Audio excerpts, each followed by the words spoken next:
Halo, assalamualaikum teman-teman. Baiklah, mari kita belajar bersama ya terkait resep, kemudian salinan resep maupun etiket dalam penyerahan obat kepada pasien. Nah, langsung saja ya teman-teman untuk materi yang pertama terkait resep. Pengertian resep itu sendiri yaitu permintaan tertulis dari dokter ya, baik itu dokter umum, dokter gigi maupun dokter hewan dan juga dokter spesialis kepada apoteker pengelola apotek yang biasa disingkat dengan APA untuk menyediakan dan menyerahkan obat kepada pasien sesuai dengan aturan yang berlaku.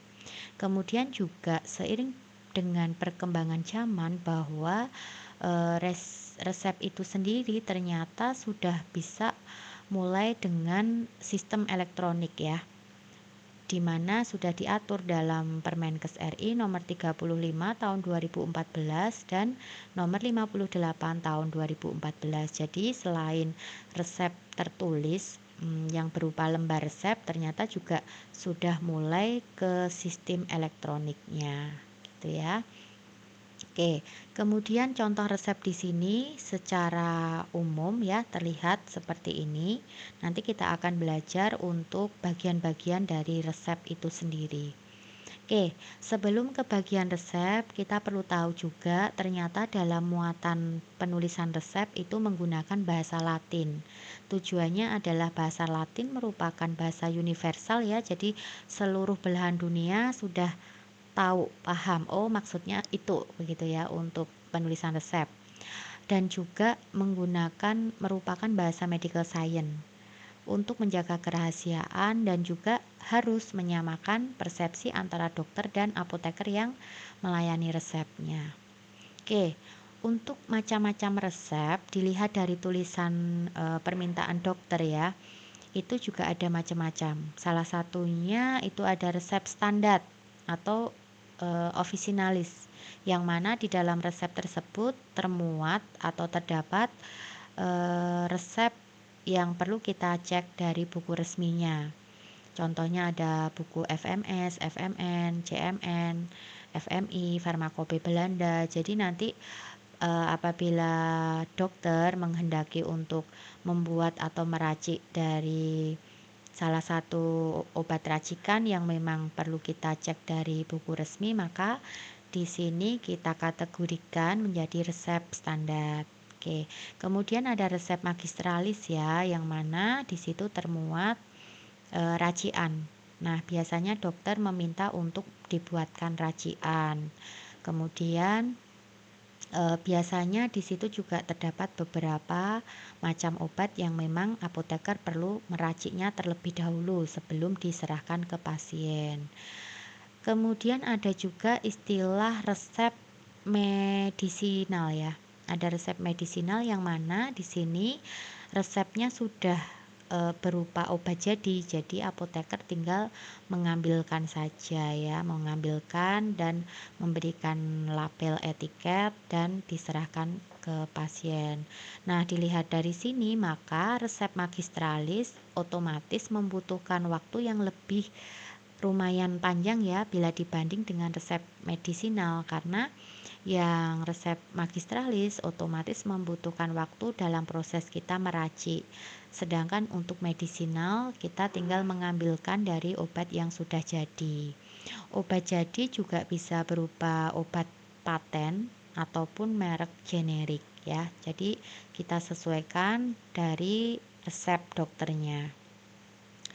Baik, resep obat generik.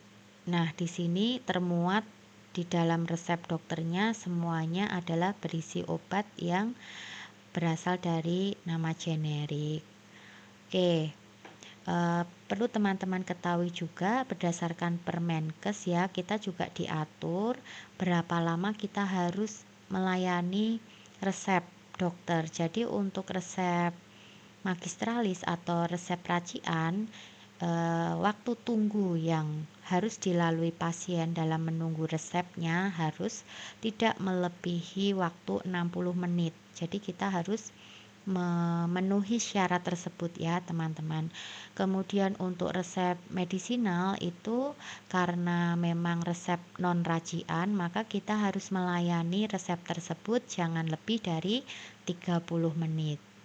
Oke.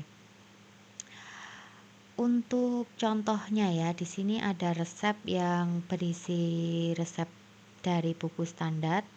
Nah, jadi kalau seperti ini maka kita perlu melihat terlebih dahulu dari buku resminya ya, kira-kira salep white veil ini berisi apa saja, begitu. Sama halnya juga resep 24 di sini kita perlu melihat dulu dari buku standarnya. Dari salep 24 kira-kira komposisinya apa saja untuk kita bisa meraciknya.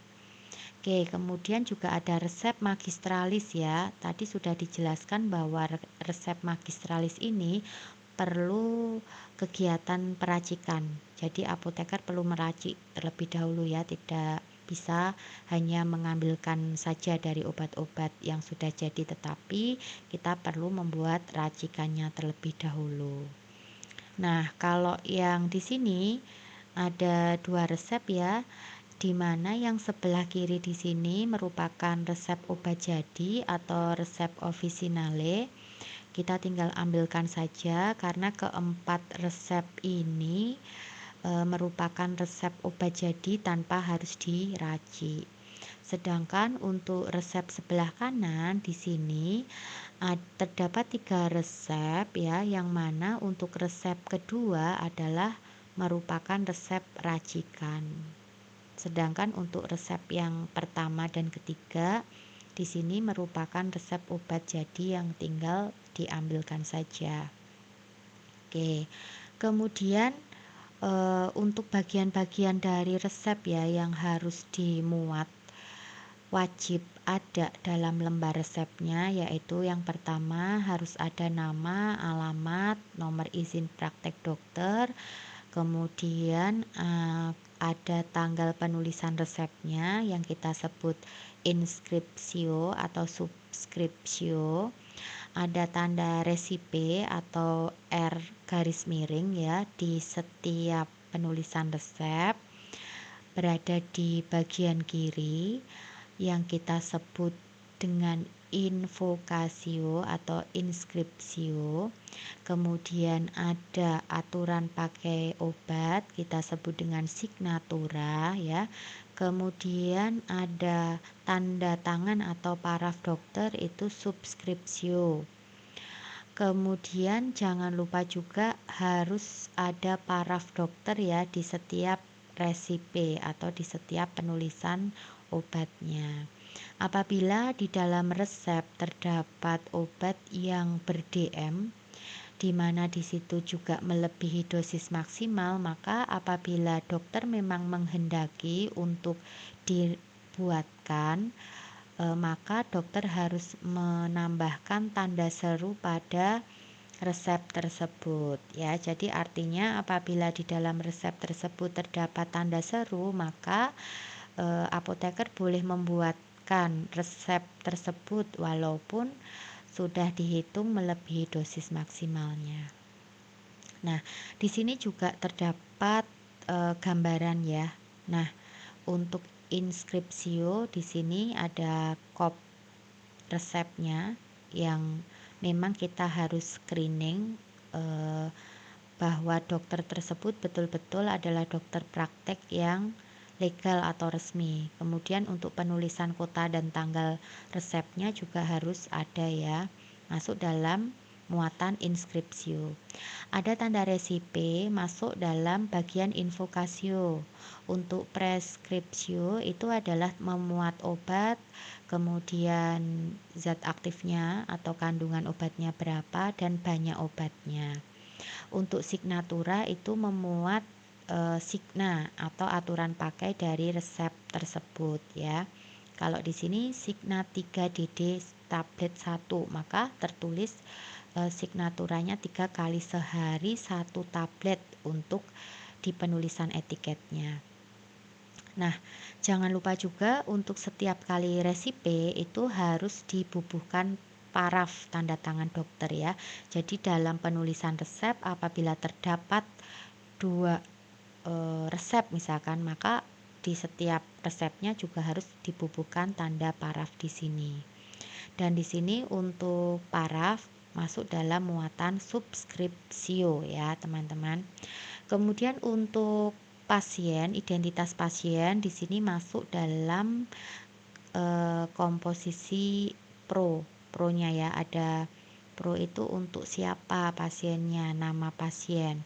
Kemudian umur, selain umur juga biasanya ada berat badan ya teman-teman, dan memuat alamat lengkap pasien. Jadi untuk alamat juga digunakan apabila nanti ada sesuatu hal yang memang perlu dikonfirmasikan ke pasiennya. Bila perlu juga lebih gampang untuk diminta nomor aktif WA-nya atau teleponnya ya, sehingga kita bisa mudah untuk menghubungi. Apalagi untuk kepentingan resep yang mengandung narkotika ya, itu wajib harus alamat lengkap pasien. Oke, di sini sudah tergambar ya tadi untuk bagian resep, inskripsio, invocatio, preskripsio, signatura, dan subskripsio. Nah, muatan ini memang wajib harus ada dalam penulisan resep dokter. Apabila salah satu memang tidak lengkap, maka kita harus cross check, konfirmasi terlebih dahulu ke dokternya. Untuk informasi terkait pasien, kita juga bisa menanyakan langsung kepada pasiennya ya. Sehingga kita dalam pelayanan resep itu dipastikan bahwa resep betul-betul adalah resep yang asli. Nah, untuk di dalam preskripsio ini sendiri kan di sini jelas memuat tentang bisa nama obatnya, bahan yang membantu atau disebut ajuvan ya, ataupun juga bisa korigen, jadi menambah bau atau menambah rasa, menambah warna begitu ya, atau tambahan-tambahan lain misalkan untuk menambah keseragaman bobotnya seperti itu. Maka biasanya dalam bahan tambahan itu juga memuat beberapa macam ya. Salah satunya kalau di sini ada korigen aksionis, di mana nanti ada beberapa nih di sini obatnya. Kemudian ada juga yang istilahnya korigen saporis, memperbaiki rasa ya. Jadi kalau ada racikan obat di mana obatnya rasanya pahit, dokter menghendaki memang ada tambahan korigen saporisnya, biasanya SL, sakarum laktis begitu. Nah, ataupun juga korigen koloris, misalkan dokter juga menghendaki perlu ditambahkan tambahan untuk memperbaiki warnanya. Biasanya serbuk-serbuk yang berwarna putih semuanya untuk mengetahui homogenitasnya juga perlu ditambah dengan korigen koloris ya, karmin misalkan, untuk mengetahui nanti homogenitas dari serbuk yang sudah diracik. Atau juga korigen odoris untuk memperbaiki bau. Biasanya salah satunya racikan emulsi minyak ikan gitu ya, karena baunya sedikit amis dari minyak ikannya, maka biasanya ditambah dengan oleum kariopili atau minyak cengkeh yang memang sifatnya dapat digunakan untuk korigen odoris, ataupun juga korigen solubilis dalam meningkatkan kelarutan dari obat utamanya. Nah, di sini contoh-contohnya ya, kita nanti bisa pelajari di materi praktikum. Oke, untuk ketentuan resep ada beberapa ketentuan di sini. Resep harus ditulis dengan jelas dan lengkap. Pasti ya, secara screening nanti teman-teman juga harus ngecek. Kemudian di sini resep tidak dapat dibaca dengan jelas atau tidak lengkap, maka apoteker wajib menanyakan kepada dokter penulis resepnya. Apabila apoteker menganggap bahwa dalam resep terdapat kekeliruan atau penulisan resep yang tidak tepat, maka apoteker harus konfirmasi terlebih dahulu kepada dokter. Jadi misalkan ada dosis yang melebihi atau beberapa hal terkait pencampurannya seperti itu, nanti apoteker bisa konfirmasi ke dokter terlebih dahulu, kira-kira seperti apa, begitu ya. Apakah diturunkan, apakah tetap dilanjutkan karena pertimbangan tertentu dari kondisi pasiennya. Kemudian untuk dokter penulis resep, apabila tetap pada pendiriannya, maka tanggung jawab sepenuhnya ditanggung oleh dokter yang menuliskannya. Sebagai contoh, memang perlu ditambahkan dengan tanda seru ya pada penulisan resepnya selain tanda tangan. Nah, kemudian untuk ketentuan selanjutnya, apabila apoteker menganggap pada resep terdapat kekeliruan yang berbahaya dan tidak dapat menghubungi dokter penulis resepnya, maka sebaiknya untuk pelayanan resep penyerahan obatnya ditunda terlebih dahulu. Jadi untuk memastikan bahwa resep tersebut memang betul-betul sesuai dengan persepsi dokter dan apoteker. Nah, resep dokter hewan hanya ditujukan untuk penggunaan hewan saja. Kemudian untuk resep dokter gigi juga harus memuat obat-obat yang memang untuk penyakit gigi dan mulut ya. Dan kita juga bisa melayani resep dokter gigi yang di situ memuat segala macam obat dengan cara injeksi. Tentunya harus dalam kepentingan mengobati penyakit gigi dan mulut. Oke, tadi sudah untuk resep dokter hewan untuk penggunaan hewan. Kemudian pasien yang segera memerlukan obat, maka dokter dapat menuliskan di bagian kanan atas ya, misalkan tulisan sito, urgen, segera, atau PIM, periculum in mora. Nah, maka apabila ada resep yang tertulis sito, urgen, PIM, maka kita harus melayani resep tersebut terlebih dahulu walaupun urutannya dalam urutan yang terakhir misalkan, tetapi kita harus dahulukan karena memang dimungkinkan bahwa dokter sudah si pasien memang membutuhkan penanganan yang cepat. Biasanya misalkan nih ada pelayanan obat antidotum atau anti racun, anti bisa ular, kemudian juga obat luka bakar seperti itu. Kemudian untuk dokter yang menginginkan resepnya diulang, maka dokter akan menulis tanda iter ya pada resep.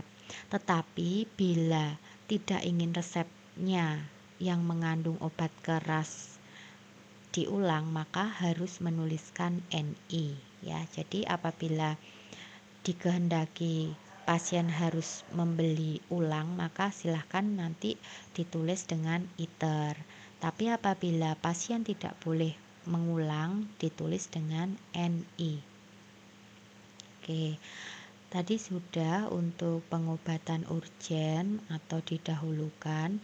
Kemudian untuk pasien yang termasuk kategori miskin ya, biasanya juga dokter menuliskan PP atau artinya pro paurere untuk orang miskin. Maka kita juga harus meringankan harga obat ya, bila perlu dengan gratis. Tetapi hal ini saya belum pernah menemukan ya kasus ini, jadi mungkin terjadi jarang. Oke, apalagi untuk NI di sini tidak boleh diulang. Tadi sudah jelas ya, dalam resep apabila tertulis NI maka tidak boleh ada pengulangan. Untuk resep narkotika itu hanya digunakan untuk kepentingan pengobatan dan juga ilmu pengetahuan. Nah, untuk narkotika hanya dapat diserahkan pada pasien untuk pengobatan penyakit dan tentunya berdasarkan resep dokter. Jadi apoteker tidak boleh menyerahkan tanpa resep dokter. Kemudian apotek dilarang mengulangi menyerahkan narkotika atas dasar salinan resep. Jadi kopi resep yang berisi narkotik itu tidak bisa dilayani, kecuali ada kecualinya. Kecuali memang kopi resep tersebut dilayani oleh apotek yang menyimpan resep aslinya. Nah, ini khusus untuk resep yang mengandung narkotika maupun psikotropika diarsipkan tersendiri secara terpisah, dan untuk narkotika obatnya diberi garis merah ya. Di dalam lembar resepnya itu obat yang mengandung narkotika maka diberi garis merah. Untuk obat yang mengandung psikotropika diberi garis warna biru. Oke, di sini adalah contoh penulisan resep ya, yang mana kita lihat sudah lengkap untuk tanda resipenya, signaturanya, kemudian preskripsinya, invokationnya, ada di sini paraf masing-masing ya, sudah lengkap. Untuk pro pasien juga sudah lengkap. Oke, kalau dilihat untuk resep selanjutnya ya teman-teman, di sini ada tanda iter 3 kali di sebelah atas, maka artinya untuk 2 resep di bawahnya ini dapat diulang sebanyak 3 kali.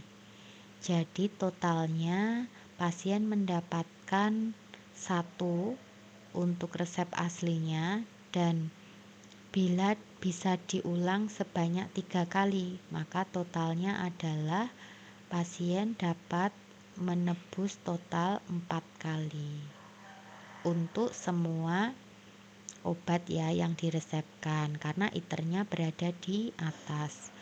Nah, kemudian untuk resep selanjutnya di sini iternya berbeda teman-teman untuk letaknya.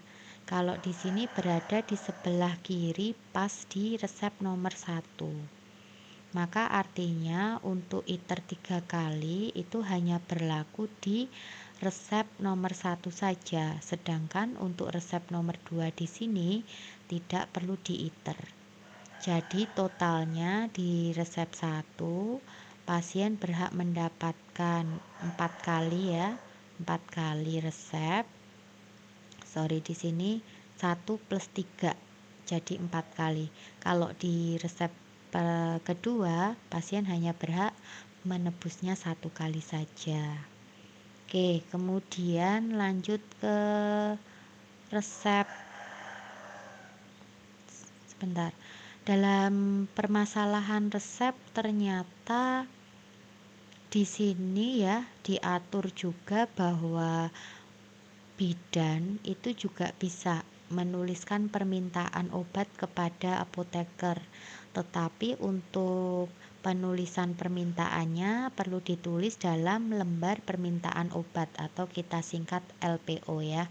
Itu juga sudah diatur dalam Permenkes 2000. Nah, dalam hal ini LPO berwujud permintaan obatnya ya, jadi daftar listnya. Dan kita tahu untuk permintaan obat bidan ya, itu memang harus memuat penyakit-penyakit yang memang ditangani oleh bidan. Itu sudah ada aturannya. Nanti kita bisa lihat ya, kita bisa pelajari lebih dalam lagi nanti di bagian daftar obat yang dapat dilayani untuk bidan. Oke. Di sini juga ada tambahan untuk resep yang resep yang memerlukan penanganan segera ya. Kembali lagi diulang bahwa ada bisa tertulis situ, statim, urgen, PIM, periculum in mora. Yang memang untuk resep di sini apabila tercantum salah satu tulisan di sini, maka kita harus memprioritaskan resep ini walaupun resepnya berada dalam urutan terakhir ya. Kemudian tadi sudah dijelaskan juga untuk resep narkotik psikotropik tidak boleh diulang. kemudian harus ditulis tersendiri. Dituliskan nama pasien, tidak boleh untuk dirinya sendiri ya. Jadi memang untuk pasiennya. Alamat pasien juga harus jelas. Bila perlu bisa dimintakan nomor HP ya yang dapat dihubungi. Kemudian dalam resep narkotika maupun psikotropika itu signa yang dipakai juga harus jelas. Tidak boleh signa usus kognitus atau pemakaian bila perlu, itu juga tidak boleh. Jadi harus signa yang jelas, dosisnya berapa kali sehari. Jadi perlu diminumkan secara teratur. Oke, kemudian dalam kajian resep itu juga meliputi beberapa aspek ya. Bisa kajian administrasi, kemudian kesesuaian farmaseutis, ada juga pertimbangan klinis dari masing-masing pasiennya. Jadi untuk pertimbangan klinis ini antara satu pasien dengan pasien yang lain juga bisa berbeda ya, karena ada beberapa faktor yang nanti dapat mempengaruhi masing-masing pasiennya. Kemudian untuk kajian administratif ini jelas harus ada ya, harus secara lengkap memang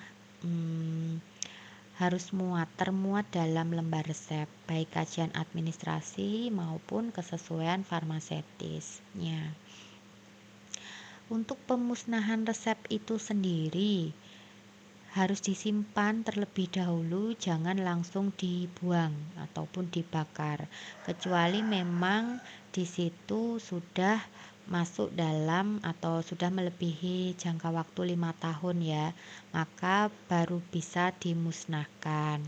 Pemusnahan resep itu sendiri juga perlu dilakukan dengan cara tertentu ya, yaitu dengan dibakar atau cara lain yang nantinya apoteker juga harus membuat berita acara pemusnahan sesuai dengan bentuk yang telah ditentukan dalam rangkap 4 yang ditandatangani oleh APA dan juga petugas atau saksi ya, petugas apotek dan juga saksi yang terlibat. Dan jangan lupa untuk didokumentasikan, difoto sebagai laporannya juga ya. Oke, kemudian untuk materi selanjutnya kita beralih ke kopi resep teman-teman. Kopi resep merupakan salinan tertulis dari suatu resep yang dibuat oleh apotek.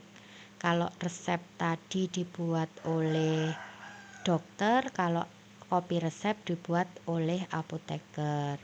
Nah, istilah lain ada apograf, kemudian kopi resep, exemplum.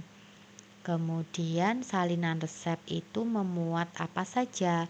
Salinan resep memuat resep asli ya, dari semua keterangan yang terdapat dalam resep. Kemudian nama dan alamat apotek, nomor SIA apoteknya, kemudian nama apoteker dan SIPA-nya. Jangan lupa juga menuliskan tanda tangan atau paraf apoteker serta stempel apoteknya ya. Dan jangan lupa untuk memberikan keterangan bahwa di situ sudah diserahkan atau belum diserahkan. Biasanya ditulis dengan detur, det orik iter 1 kali, det orik iter 2 kali, detur dan seterusnya, ataupun detur apabila resep tersebut belum diserahkan. Jangan lupa juga menuliskan identitas pasiennya, identitas dokternya, nomor resep dan tanggal pembuatan resep. Ini contoh ya, contoh dalam penulisan resep, kopi resep ya. Penulisan kopi resep harus ada kop apoteknya, meliputi nomor SIA, surat izin apotek, nomor SIPA-nya, surat izin praktek apoteker dan nama apotekernya. Meliputi juga alamat jelas, nomor telepon, kemudian tulisan kopi resep ya atau salinan resep biasanya di tengah seperti ini. Nanti jangan lupa memuat nama dokter, alamat dokter, nama pasien, alamat pasien, umur, berat badan pasien, tanggal penulisan resepnya, dan nanti juga bisa ditambahkan tanggal pembuatan resepnya, nomor resepnya. Nah, untuk tanda resipe dan obat yang diracik atau diambilkan itu menyesuaikan dari resep dokternya. Dan jangan lupa membubuhkan tanda apakah obat tersebut sudah diserahkan atau belum. Nah, kalau terlihat di sini, ini ada iter 2 kali, maka pasien berhak mendapatkan total 3 kali, 1 plus 2. Jadi untuk resep pertama mendapatkan total 3 kali. Resep kedua mendapatkan total juga 3 kali. Tetapi untuk resep nomor 1 di sini keterangannya DET-ORIC plus 7. Maka artinya di sini si pasien sudah menerima satu paket resep asli sejumlah 15, kemudian ditambah dengan 7. Ya, 15 plus 7. Kalau untuk resep keduanya adalah di sini nedit, jadi belum pernah diserahkan, sehingga untuk pengambilan 3 kali pasien belum pernah sama sekali menerima obat tersebut ya. Jadi di sini sudah jelas. Oke, contoh salinan resep juga sudah ada keterangan detur. Ada keterangan detur, artinya resep ini sudah semuanya diserahkan. Kemudian selain PCC ya, tanda Procopy Conform yang artinya disalin sesuai aslinya. Di sini apotekernya serta cap cap dari apotek atau stempel apotek juga perlu dibubuhkan di sini di bawah ya. Oke. Jadi untuk tanda tangan, nama apotekernya, kemudian stempelnya juga perlu dituliskan di sini. Oke. Contoh dari salinan ya.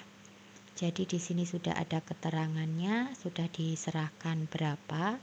Kemudian jangan lupa untuk diverifikasi dengan tanda tangan, kemudian stempel instansinya, apoteknya, kemudian tanda PCC-nya, begitu ya, keterangan-keterangan, dan jangan lupa untuk membuat kop dari apoteknya. Nah, di sini juga sudah ada contoh diserahkan seluruhnya, ada detur ya. PCC paraf, jangan lupa untuk menambahkan stempel di situ. Oke, ini ada iter ya, 3 kali masing-masing untuk resep 1 maupun 2, dan di sini ada keterangan DET-ORIC, maka artinya baru 1 kali ya, 1 kali lengkap. Jadi masih berhak mendapatkan 3 kali pengulangan. Oke, kopi resep hanya boleh diperlihatkan kepada dokternya, penderita yang bersangkutan atau pasien, dan petugas kesehatan lain apabila dibutuhkan ya, sesuai dengan aturan yang berlaku. Harus dijaga kerahasiaannya. Oke, untuk golongan narkotika tadi ya harus ditebus di apotek tempat resep asli disimpan atau obat ditebus ya di apotek. Oke, kemudian ini contoh obat dari resep yang tertulis iter 3 kali. Maka untuk pertama ya, langkah pertama kita anggap pasiennya mengambilnya penuh ya, lengkap satu kali pengambilan itu mengambil 1 resep lengkap. Maka untuk kopi resep pertama itu si apoteker menuliskan DET-ORIC ya.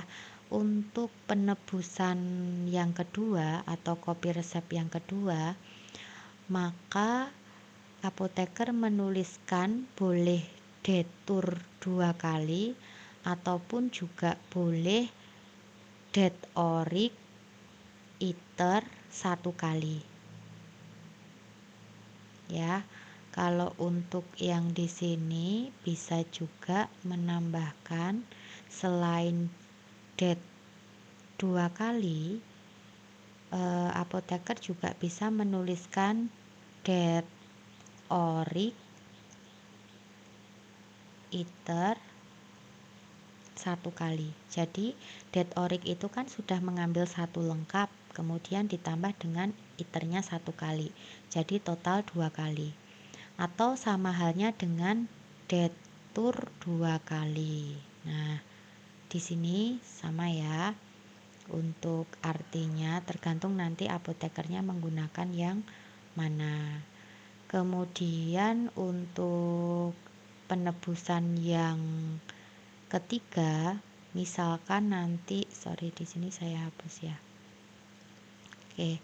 Untuk yang ketiga, maka boleh detur 3 kali ataupun det orik iter 2 kali.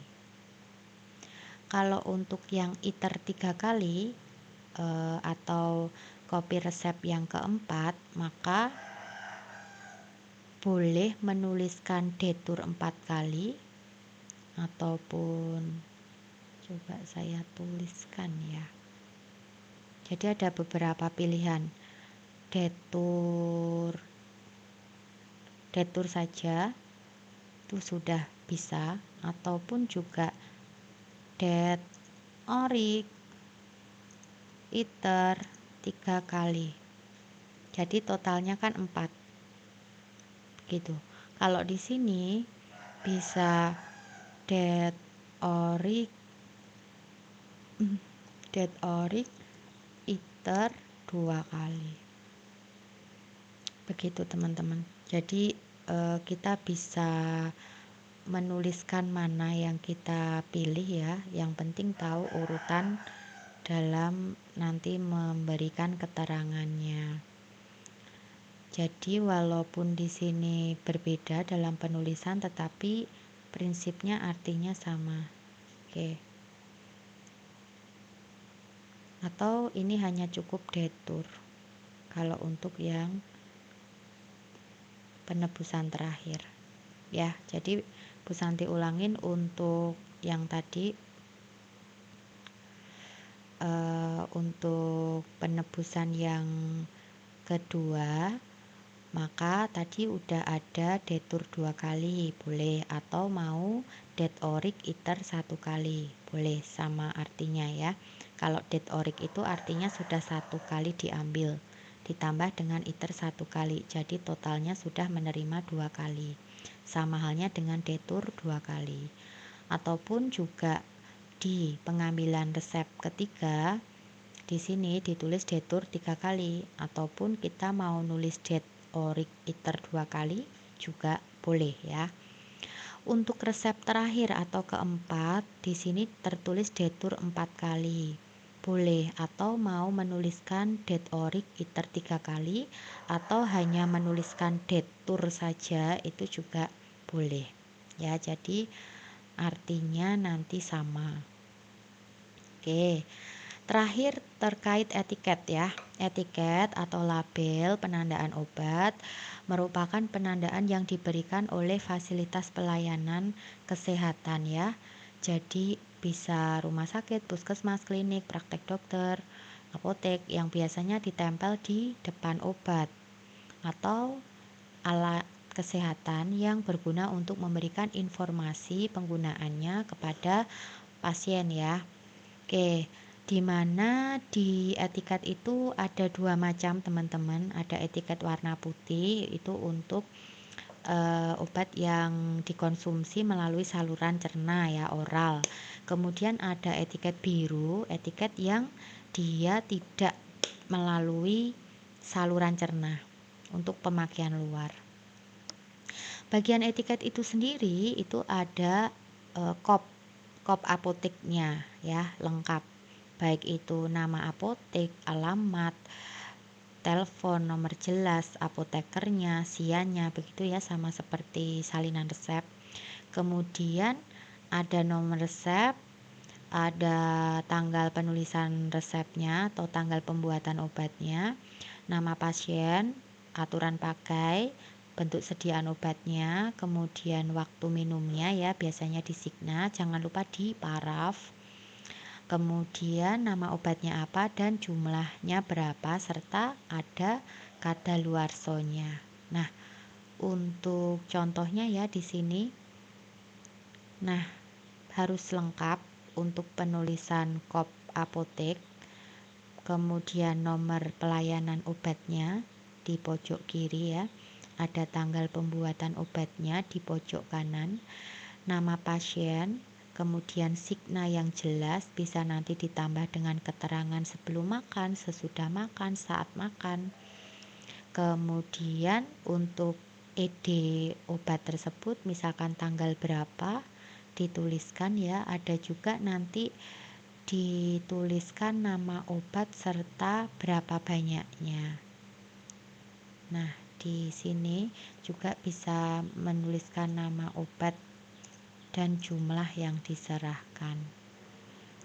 Jangan lupa untuk membubuhkan tanda tangan atau paraf. Sebenarnya untuk penulisan etiket itu fleksibel antara apotek satu dengan yang lain ataupun rumah sakit, tetapi yang utama adalah memuat hal informasi terkait penggunaan obat ya.